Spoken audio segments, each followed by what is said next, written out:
kita akan bicara mengenai identitas. Ada yang bisa bantu? Ketika ada kata identitas, apa sih yang terbayang? Ada yang bisa bantu? Apa? Nama, jati diri. Ada lagi? KTP. Ada lagi? Apa lagi? Kurikulum vitae. Betul. Itu adalah yang tergambar ketika ada kata identitas. Oke. Sekarang kalau identitas bangsa itu apa ya? Kita akan gimana? Oke, kita coba lihat slide berikutnya. Next. Ya. Identitas ini kalau kita lihat arti harafiahnya seperti ini, kalau untuk seseorang berarti ciri atau keadaan khusus seseorang. Anda bisa lihat identitasnya seperti apa. Ya misalnya, wah Bung Nando itu seperti apa ya orangnya? Mungkin kalau yang sering, wah Bung Nando itu kalau jalan selalu bawa tas, tasnya dari pinggang misalnya. Ini karena lagi jadi pembicara, jadi tasnya seperti itu. Bung Nando itu seperti apa ya? Itu Anda bisa lihat identitasnya seperti apa. Jadi ciri atau keadaan khusus seseorang. Nama itu juga betul. Itu juga identitas ya. Dan kalau untuk bangsa berarti ciri atau keadaan khusus suatu bangsa atau jati diri bangsa. Itu adalah identitas bangsa. Ini sepertinya mengulang pelajaran SD mungkin ya. Oke, next. Nah, sekarang seperti dilihat kita yang ada di sini adalah bangsa Indonesia. Setuju? Oke, next. Sekarang kita definisi bangsa. Mungkin Anda bisa lihat definisi bangsa di sini adalah sekelompok manusia yang dianggap memiliki identitas bersama, ya, dan mempunyai kesamaan bahasa, agama, ideologi, budaya, dan atau sejarah. Untuk keterangan yang lebih lanjut bisa dilihat di sini. Oke, karena saya punya waktu hanya terbatas. Next. Nah, sekarang saya mau tanya. Kita bicara mengenai identitas bangsa. Apa yang terbayang ketika saya menyebutkan warga Jepang? Apa yang Anda pikirkan? Apa yang Anda pikirkan? Gimana? Matanya sipit, terus apa lagi? Etos kerjanya baik, apa lagi? Disiplin, betul. Setiap kebanyakan orang kalau dengar kata warga Jepang pasti disiplin, pinter, itu orang Jepang. Oke, kalau orang Amerika apa yang ada di benak Anda? Tinggi, apa lagi? Kapitalis, apa lagi? Putih, demokrasi. Sebelah sini apa lagi? Oke, kebanyakan seperti itu. Sekarang tentang warga Cina, apa yang Anda pikirkan?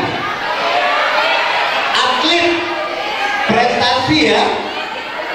Oke, terus apa lagi? Sebenarnya bukan kulit. Warga Cina itu adalah ekonomis, bukan kulit, ya. Itu mungkin lebih tepat, ya. Karena dia belajar ilmu ekonominya jago langsung diterapin. Oke, sekarang yang terakhir, apa yang ada di benak Anda ketika posisikan Anda sebagai orang yang ada di luar negeri, bukan yang ada di sini. Begitu mendengar warga negara Indonesia, apa yang Anda dipikirkan? Ramah, apa? Malas, apa lagi? Santun. Sebelah saya belum di sebelah sana mungkin. Apa yang Anda pikirkan? Karet, jam karet. Ada lagi? Korupsi.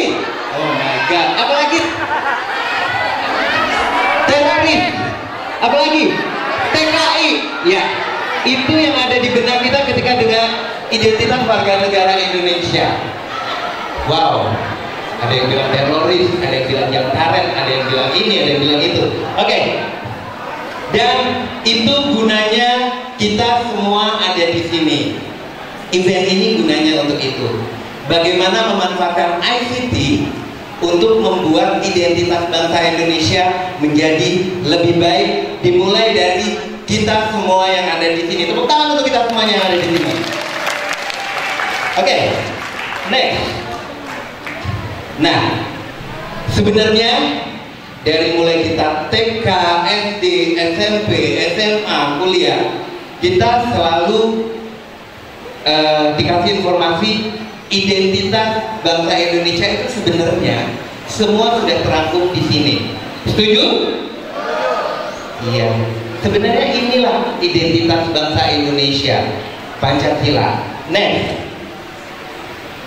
Ya, coba kita baca bareng-bareng. Sila pertama apa?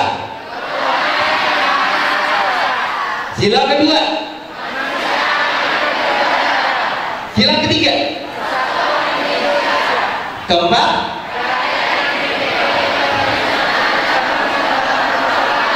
Kelima? Pertanyaannya, apakah Anda, maksudnya sebenarnya saya, sudah paham betul tentang ini?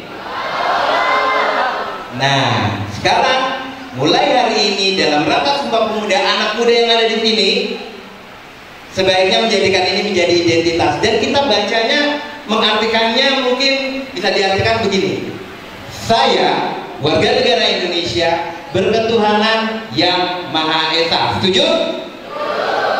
Kemudian, saya, warga negara Indonesia, adalah manusia yang adil dan beradab. Setuju?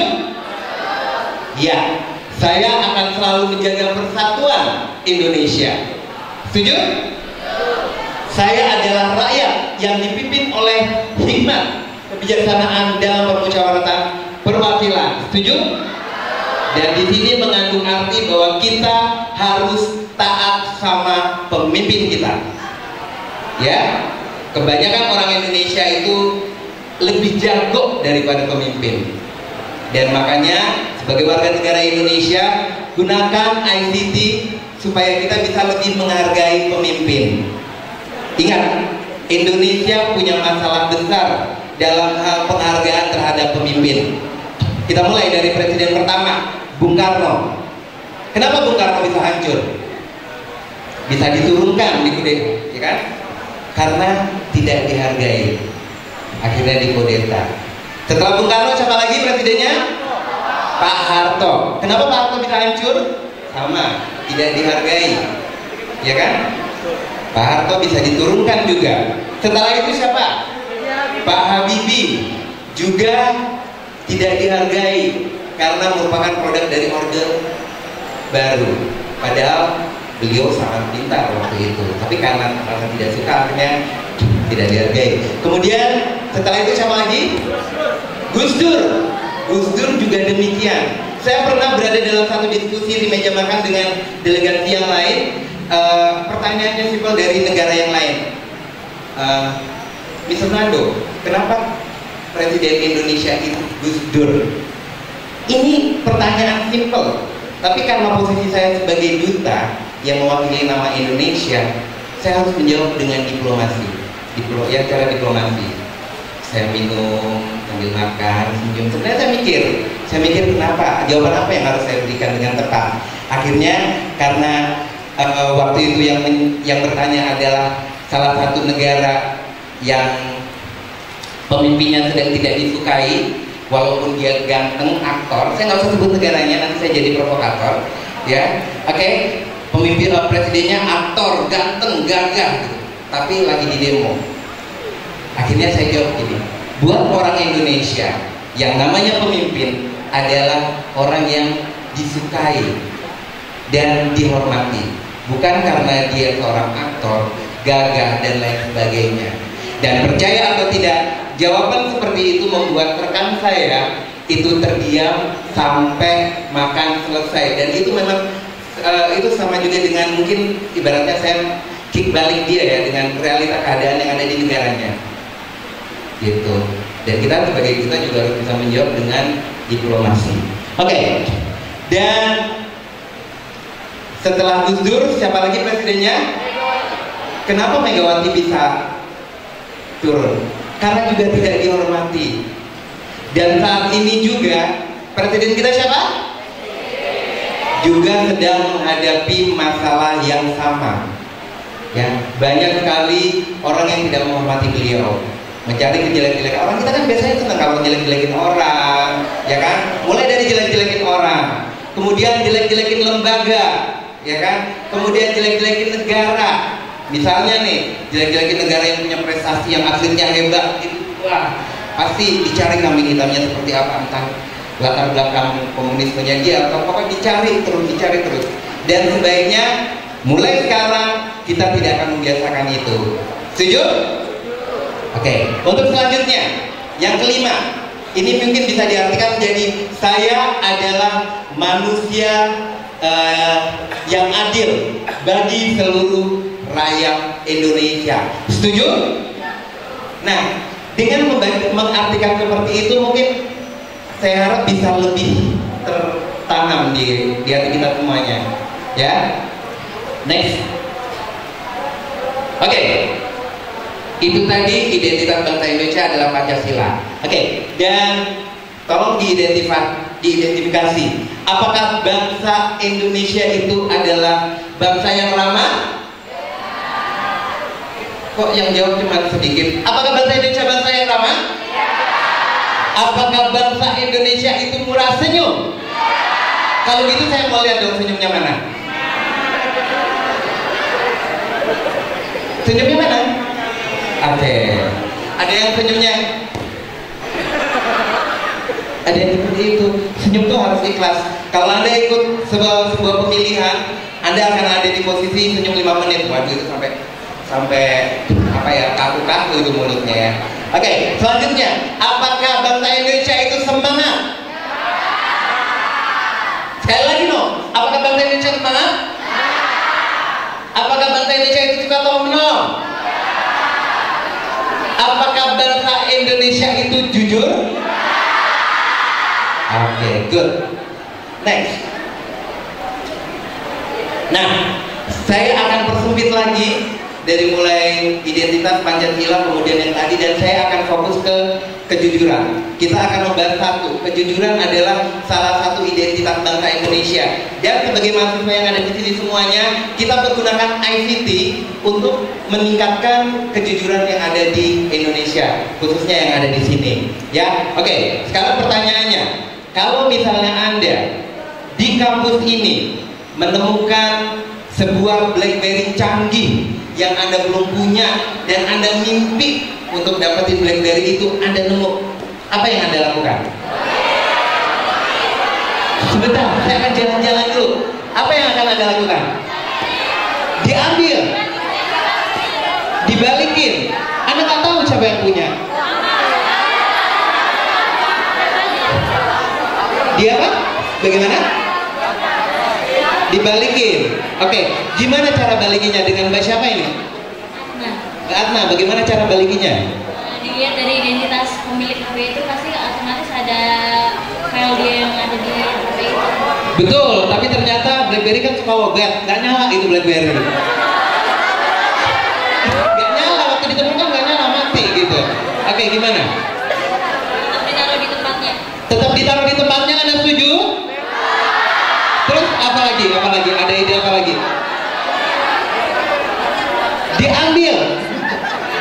Oke, ini korupsi bangsa Indonesia itu dimulai dari ketika kita mengambil sesuatu yang bukan menjadi milik kita sendiri. Itu adalah awal dari korupsi. Kalau kita sudah terbiasa, identitas bangsa Indonesia akan menjadi bangsa yang tadi seperti dibilang beberapa orang, koruptor. Oke? Dan sekarang gunanya event ini supaya kita semuanya yang ada di sini jujur. Ini pengalaman saya tahun 98 pergi ke Jepang, ikut konferensi di situ Asia Pasifik, pemuda-pemuda Asia Pasifik. Tas saya ketinggalan dan saya nggak sadar kalau tas itu ketinggalan karena kita sudah tight dengan schedule ya, udah capek dan lain sebagainya. Dan alhamdulillah tas saya ketinggalan itu di lapangan kayak alun-alun besar gitu, dan itu ternyata balik. Bisa kebayang nggak? Itu isinya paspor, uang, semuanya.